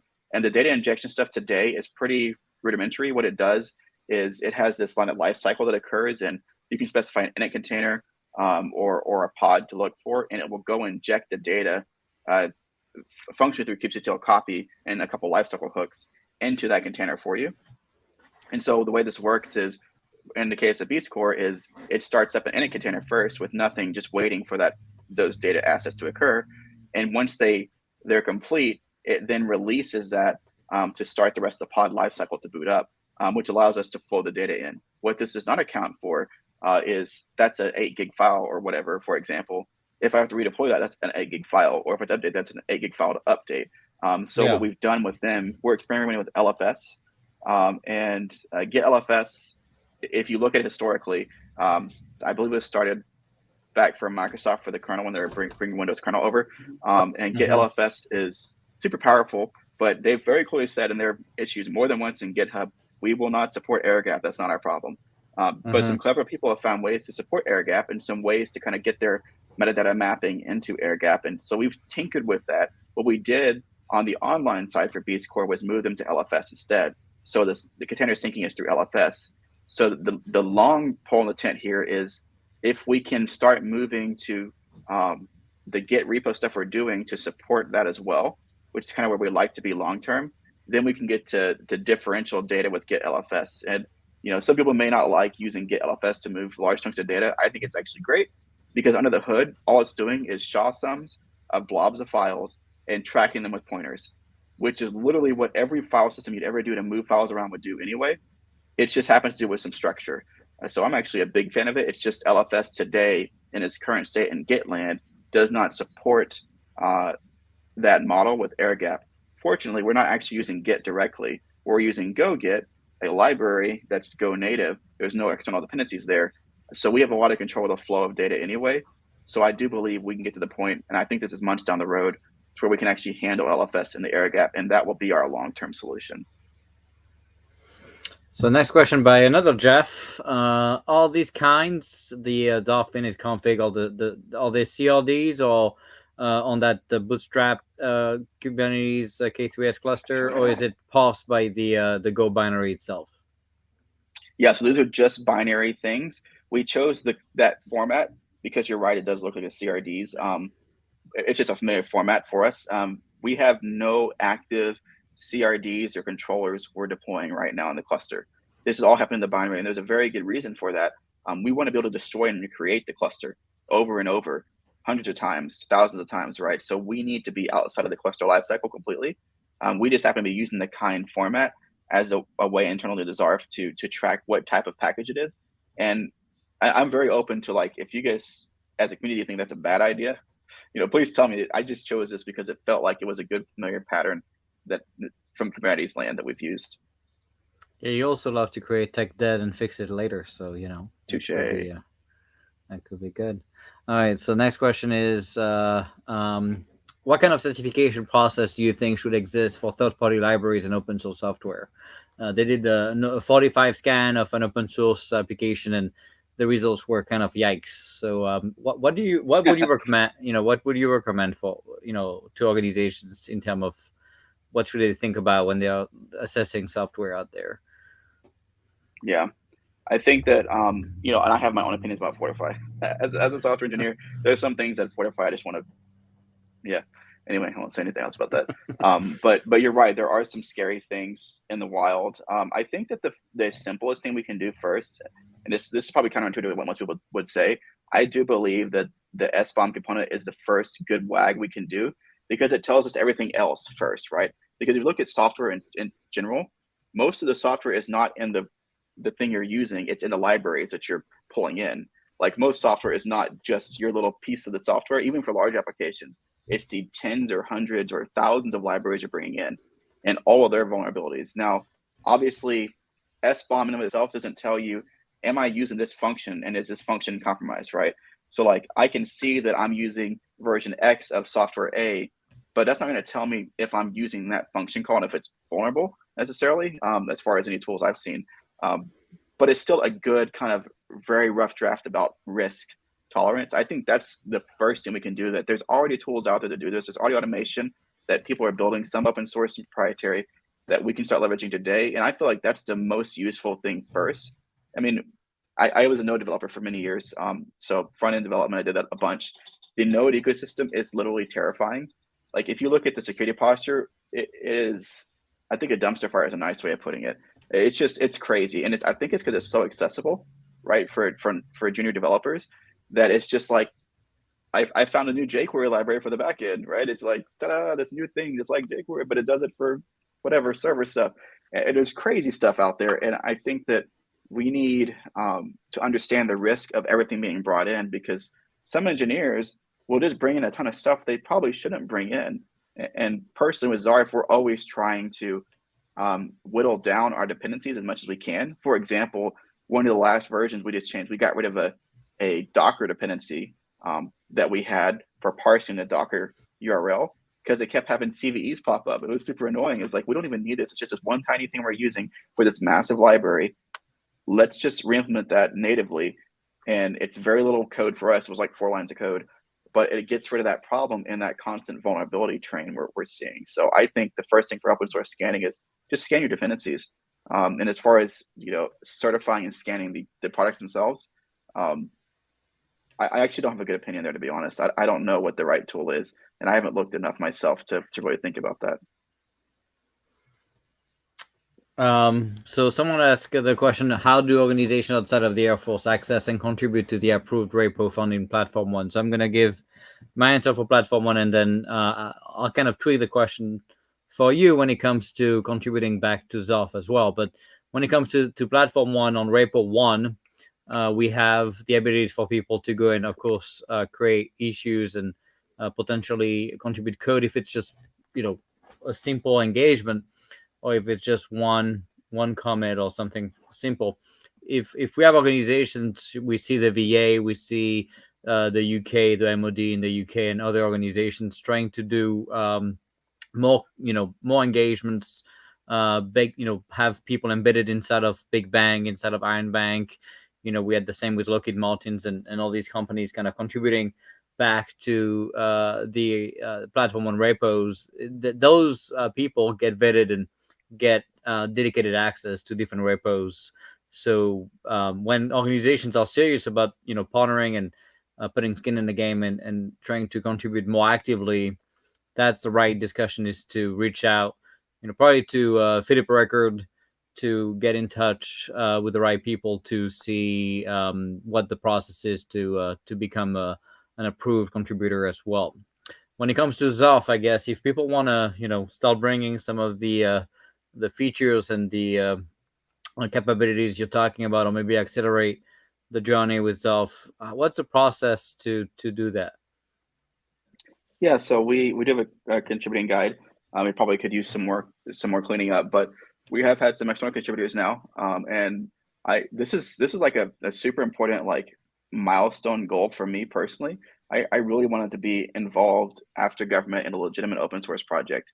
I tinkered with stuff and I'd contributed to some projects here and there, but I wanted to really be a part of a true open source ecosystem. So a couple things. First, contributing guide. The biggest requirement is we require you to sign your commits. All commits have to be signed, and you have to run some linting. All our testing runs through end to end testing. So if you go look at our code right now, you won't see unit tests. And we are talking about unit test strategies, but the reason we're not doing unit tests today is because of how it interoperates with the cluster that you'd have to mock out. Most of it would be mock tests, and I'm a huge I do not like just mocking tests to mock tests or mocking frameworks to mock them.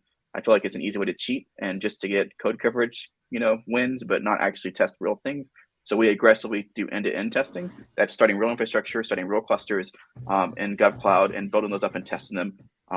It is slower, but it's a more robust way to test, we feel like. So there's that's one data point.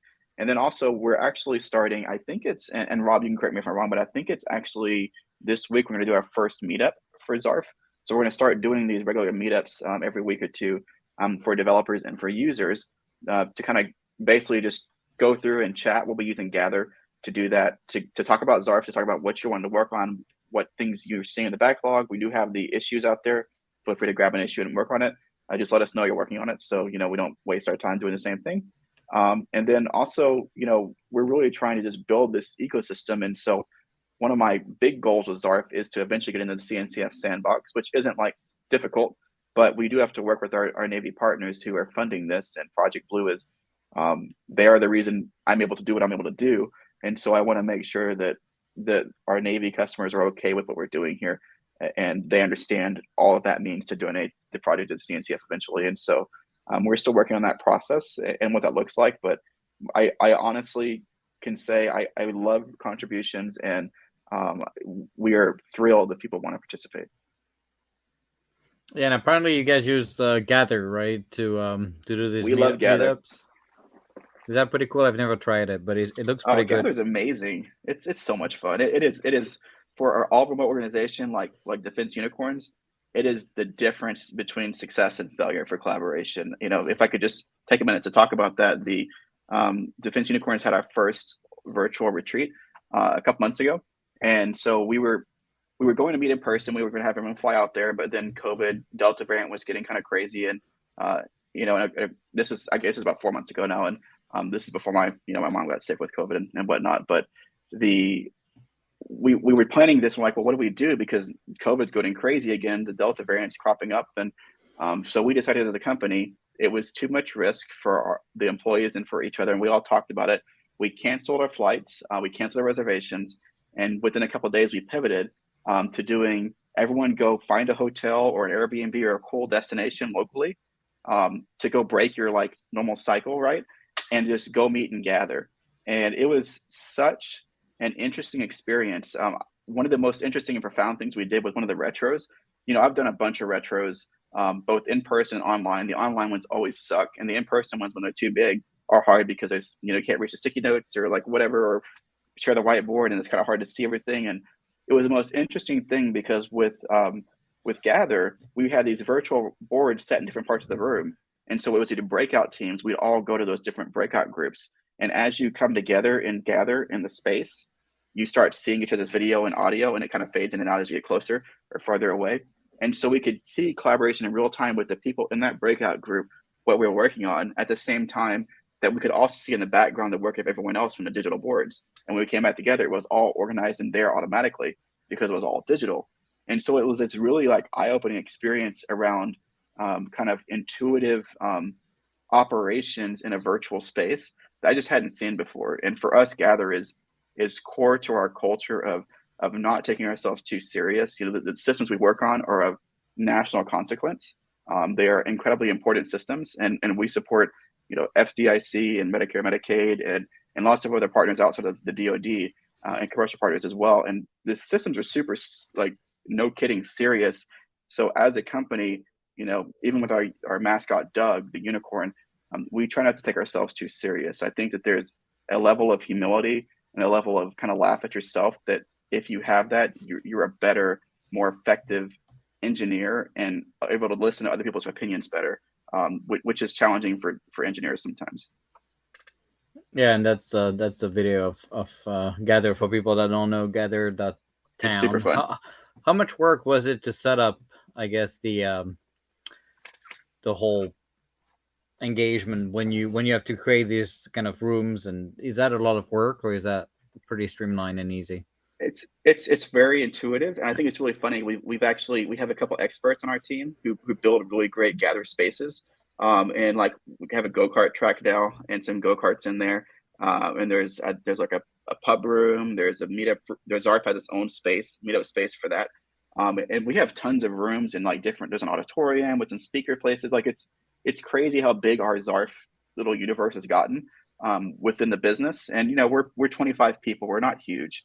Thank you.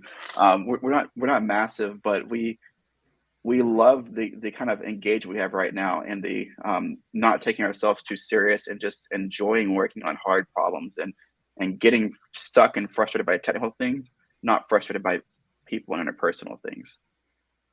And you guys all hiring right now, the company? Yeah. So, and the Defense Unicorns, obviously, that link is good. I'm trying to get over 2,000 followers. I have a small bet going with Rob about how fast we can do that. But the company has on there, we publish posts often. Our personality shines through LinkedIn, obviously. And there's also a Bamboo link. Rob, I don't know if you have the job posting Bamboo link you can drop in there, but we also have a job opening there. And so we're still growing, but we're still very young. We were created in March of this year. So we're still a little baby company. We're a baby startup, still trying to figure out our way in the universe. And you guys have tried to look into getting Gather FedRamped? Yeah, we've talked to Gather a little bit, and we've gone back and forth, but we haven't talked in depth. I think we have to. Like to me, I might talk to them and try to convince them to do it. Gather is it is one of my new favorite things. As far as collaboration things, it is just so refreshing after Zoom fatigue of COVID for a year plus and being remote. It is so different. I can literally wander and Gather and go bump into people to talk to them, which is exactly how I would operate in an office setting. And so I can just go bump into people and just have a conversation. And sometimes it's not my meeting to be a part of. They're just chatting, and I'll just interrupt anyway, right? It's just very natural, like you would do in real life. So you're spying on people's meeting. That's what you're saying. Well, but they know. Like you can go into private spaces, yeah. You can go to offices. No, of course they see you, but Tom you're like just poking out. Well, it's not even that. It's more about, hey friends, how's it going? Good to see you. Because it's really what the culture is, and it's super. This is why, and Nick, my level of.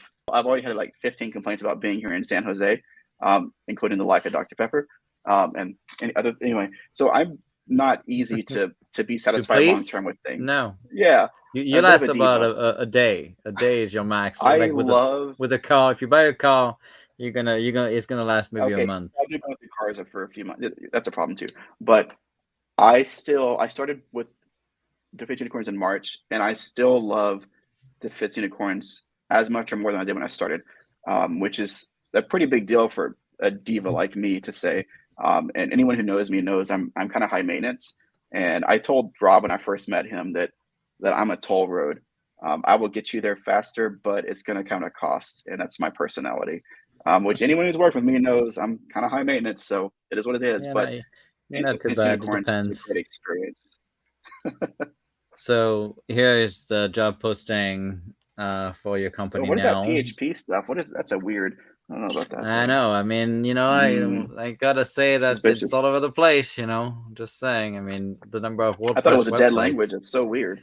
But the best is really Rob Slaughter's picture on LinkedIn. This is a picture of probably from like 20 years ago. When it's like 10 years old. Who is he kidding? Who is he kidding? Creeper. I mean, yeah. Like, come on. All right. So there's a couple of more questions. So our dear friend Will, who is an awesome entrepreneur in space stuff, which would be very interested by Zarf, by the way, said he's working on creating an NFT for Zarf. So that's well played. he's always smarter than all of you combined. So yeah, I mean, it doesn't take much in my case. Where do you put the documentation also of Zarf? For I'm sure you're gonna have to go through some type of certificate to field or ATO with Project Blue. Are you keeping that documentation somewhere? Because obviously you've been using things that are not in Iron Bank, which makes me hate you a lot. Thank you. So where are you gonna put all this documentation stuff that's not already authorized? So we have a company, and Rob can probably help me with the name. that I think it's Ignite is what who's Ignite, actually helping yeah. us kind of actually not Ignite. suck at this, because we have people in the company who are amazing at this work. I'm not those people, and I was on a call yesterday with them, telling them, just so you know, I hate all of this stuff, like the ATO stuff and AOS. It's like it's the bane of my existence. So thank you so much for liking this stuff, because I suck at this. I'm not good at it, and I hate it. So we realize it's a need, obviously, for the Navy. So But are you Project going Blue to publish particular, it? Are you going to be able to publish it somewhere? Because yeah, that's kind of the we have a key, lot right? of questions about that. Yeah, we have a lot of questions about what's shareable and what's not. I mean, maybe you don't Just put so it everyone public, knows, but maybe CUI, into some it could approved be FOUO. place. Yeah, and I think that CUI now we don't use FOUO now. oh yeah, I'm sorry, I'm old. I've been in the military for a long time, so I know you're old. CUI. Yeah, so I think that my philosophy is to share as much as we can, as often as we can, obviously, and to reshare that. We do want to do that, but that's going to be the government's kind of call, and we're gonna push for that. But it's not our call to make. So as soon as we know, we'll get more information. I don't know why Roland think you're the funniest person, but clearly he has not spent enough time with me. But I think I'm much funnier than you. But what about the gather thing? The fact that you use it, do you think people can end up putting CUI stuff on there? Yeah, that's a really good question. Yeah. So I think that's so we don't use Gather for everything, right? We use Zoom Gov for government meetings, and we have a very there is a wall. What about like project management? Do you use Jira, Confluence, or where do you put like the stuff that gets CUI? It depends on the customer. For us at Defense Unicorns, like we have Jira and Confluence. We have some GitHub stuff. Like Zarf itself is all GitHub for its issues. It's all the backlog is there because it's an open source project.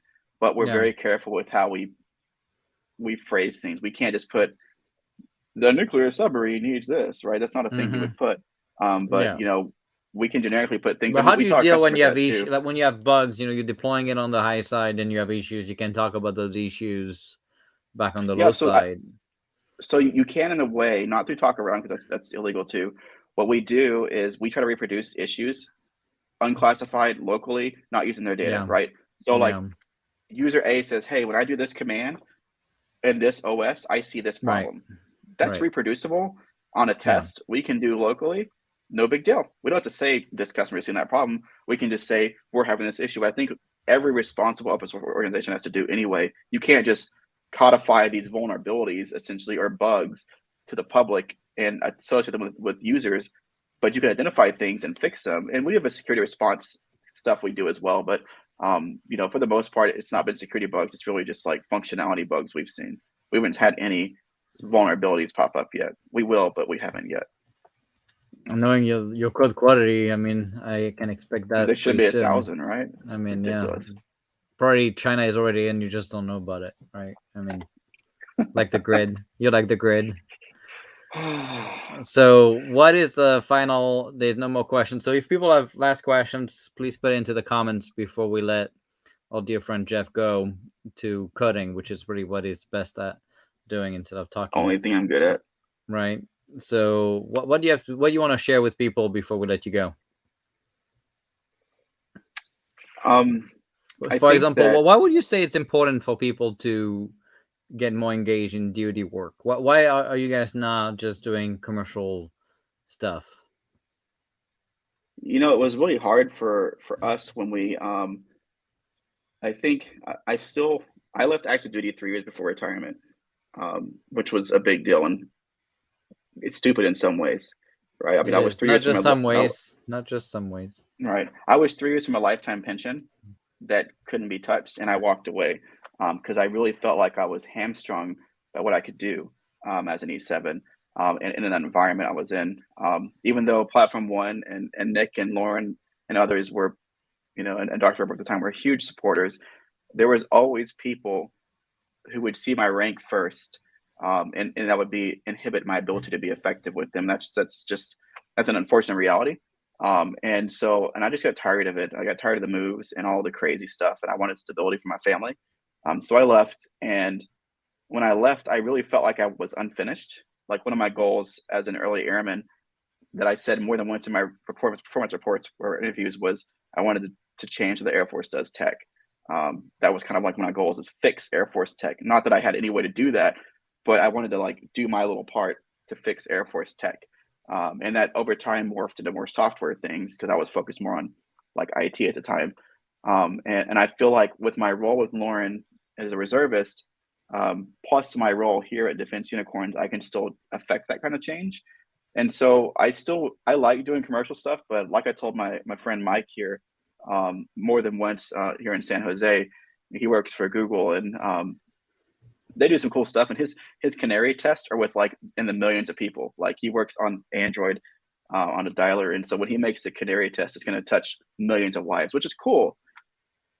But it's a dialer, right? Like it's the phone dialer. And I have other friends at Facebook and or Meta now and Microsoft other places, and those are all cool companies, and they're really awesome, to work at. But I still feel so passionate about this defense space, and I know how bad some of it is, that I feel an obligation to still help, and I hope that others can find a path to help as well. Open source is probably that path, because most of the best people aren't going to be in the SCIF as far as engineers. Most of the most skilled and talented engineers can't get clearances or won't get clearances or won't work in those environments. It's just, they just won't do it. I mean, good or bad, it's just the reality. And so national defense, like if you like scale this, you step back for a little bit, national defense needs the best and the brightest minds to keep up. Yes, of course, with the Chinas and the Russias and other, near peers and others out there. But like,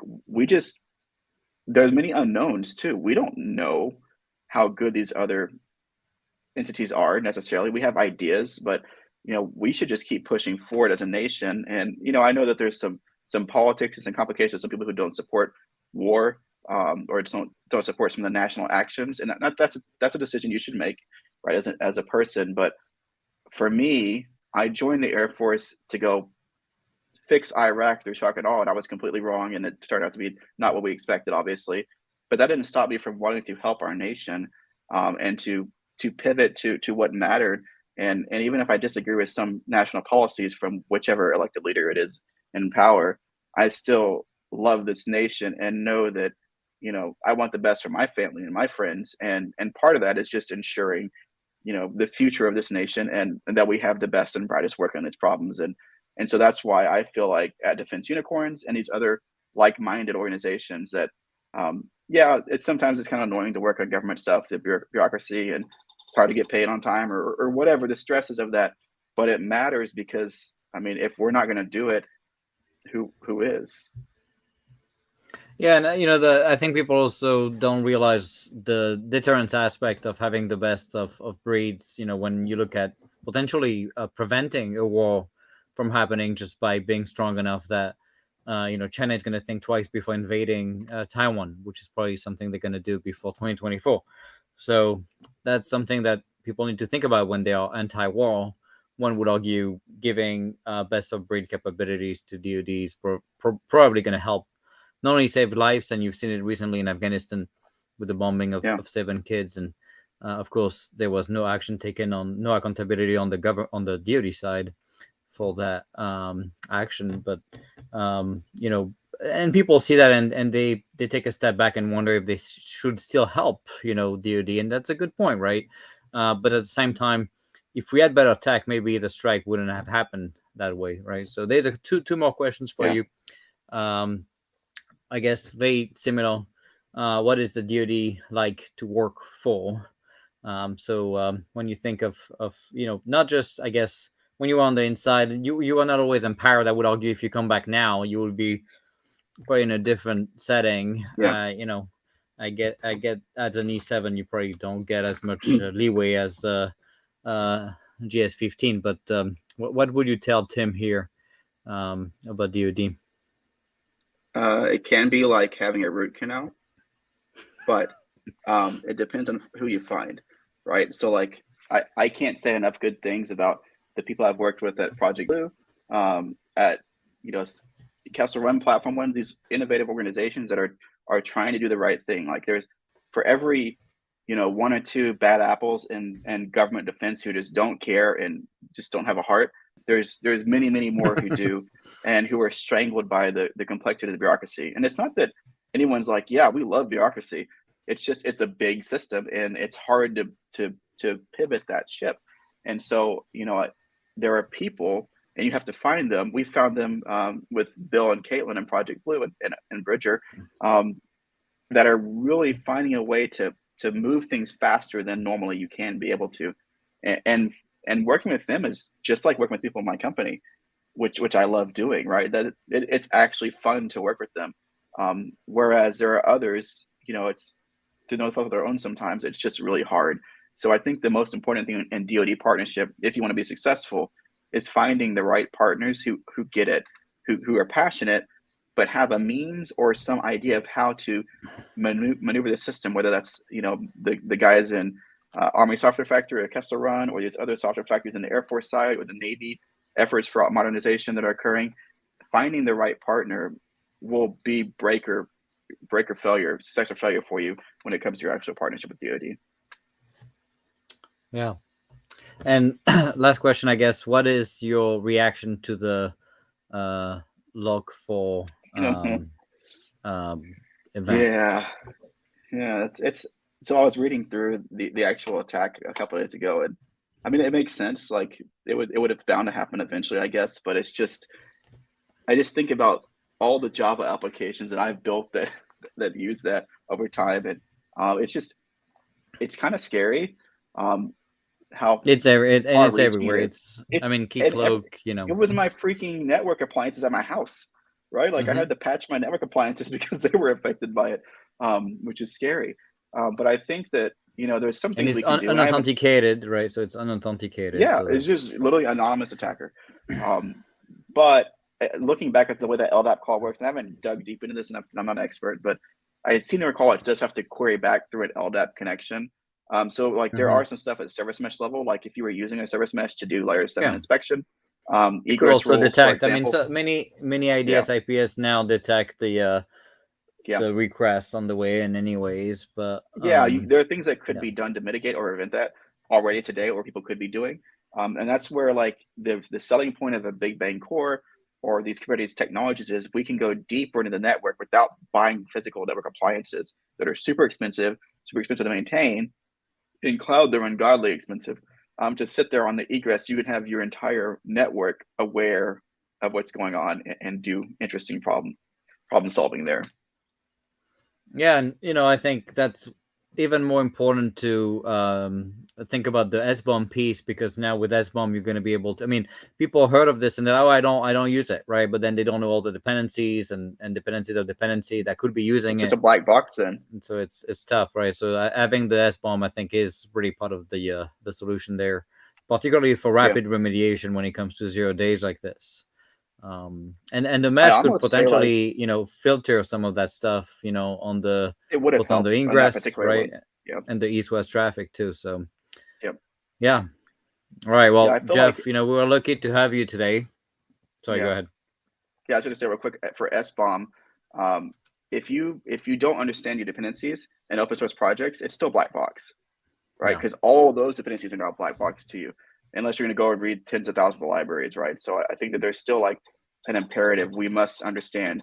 We need this to understand open source as well, not just closed source things.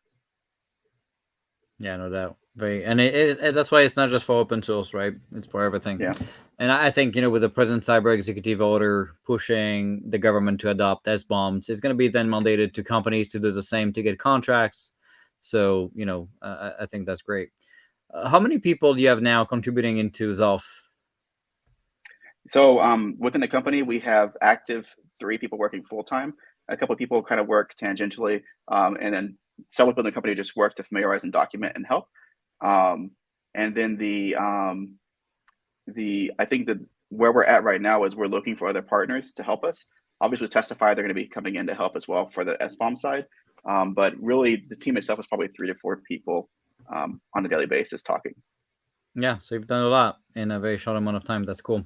So I wanted to remind also everybody for registering to the AMA session so they can get the Canada invitation at ama.preventbridge.com/register. There won't be a session next week because, well, it's Christmas and stuff. So we'll be back next year. And we have a couple of pretty amazing guests that are going to be coming on the show. I'm gonna give you a couple of hints just to get people excited. We're gonna have Brian Finster, also from Defense Unicorns, that left Walmart to come into Platform One to help with culture and metrics, and I think there's going to be a very interesting discussion around metrics and what he's been working on to try to understand a little bit better about what kind of metrics people should pay attention to when implementing DevSecOps at scale with a large organization like Platform One. We didn't always agree, him and I, in terms of how granular we should be on a per person basis versus teams. Because I wanted to kind of find, when you have 20% of the people doing 80% of the work, you're trying to find, okay, but how do you solve that, right? That's just not a healthy long-term solution. So I think it's going to be a pretty interesting discussion. And then on the 18th, we're going to have our friends from SD Element, Security Compass. Rohit is going to be on to talk about a product we use at Platform One with SD Element to do the NIST mapping and the layered approach. And then, next February, we're going to have our dear very special guest, DoD Chief Software Officer, Jason Weiss, will be on the show to talk about how he became the first DoD CSO. Not the best, of course, because that was me, obviously. So, but he's very happy to be number 2. So we're going to have him on the show and talk about what he's planning on working now that he's at the DoD CIO level, and what kind of the impact of the new Chief Digital AI Office is going to have on his role, and how he's going to be able to partner to try to bring AI, ML, DevSecOps, cloud as a holistic capability. So I'm excited to have Jason early February on the show as well. And yeah, here are the profiles of Brian and profile of Jason here as well. So thanks so much, guys, for joining us. Jeff, very happy to have you, and thanks so much for all the service you've been providing to our nation. It's pretty amazing to have people like you, doing the right thing, even walking away from cushy retirement, but still continuing to bring a ton of value despite walking away from all that money sitting in a account somewhere. I don't know how that works, but wanted to thank you again for everything you've been doing for not just Platform One, but for the Air Force and all the work you put. And I make a lot of fun of you, but you've done amazing work in the last 3 years since I met you. So I wanted to thank you again. Thank you. Thanks for the time. All right, guys, stay safe. We'll talk to you. And so I guess I'm going to wish you happy holidays, Merry Christmas, whatever it is you do, and Happy New Year. And we'll see you early next year, January 4th at 1 p.m. Eastern. Thanks so much, guys. Stay safe, stay healthy, and keep up the good work and the good fight against China. Thanks, guys. Bye-bye. See you.